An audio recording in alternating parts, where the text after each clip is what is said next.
good to be with you. How are you doing today?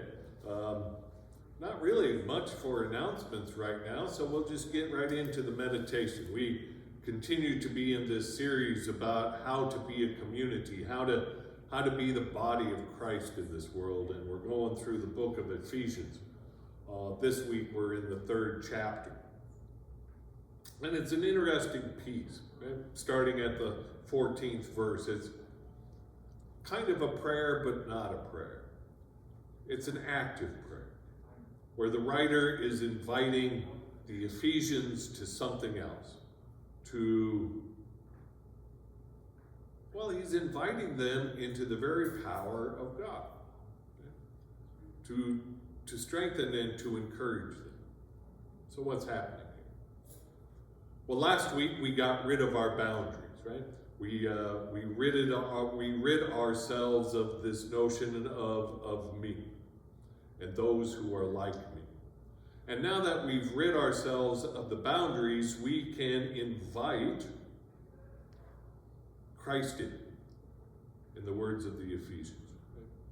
But the Ephesian writer is always inviting us to invite Jesus in to stay. And I think that's an important distinction here. Not to invite to be one here with us once in a while, but to stay. And so think about your guests in your house. So you invite people over for dinner, you invite them over for dinner, but you know that they're going to leave at some point. Right?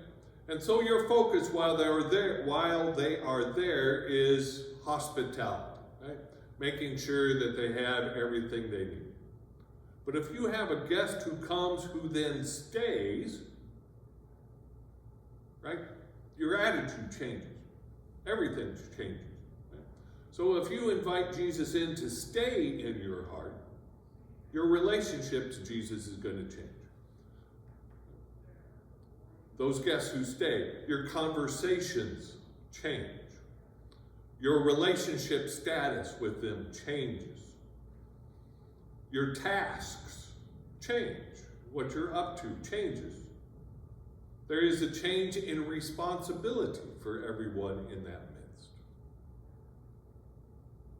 And that's what we're asked to do. Because the writer knows that if Jesus is staying in our hearts, then we then have the power to make things happen. It's a crazy thing. That God's love for us has no bounds. We're only limited by our ability to grasp it, to hold it, to use it. But God's love knows no bounds, which gives us power to enact in the world. Because the job that God has given us is to be God's representative in the world. And God is going to give us the love and the power that we need in order to make that happen. So I guess the question here for today is the Jesus that is in your heart, right? Is that Jesus staying, or does that Jesus come and go? Has your relationship to Jesus changed? Has your responsibilities to Jesus changed? Have your conversations changed? Just a little something to think about. We'll see you soon.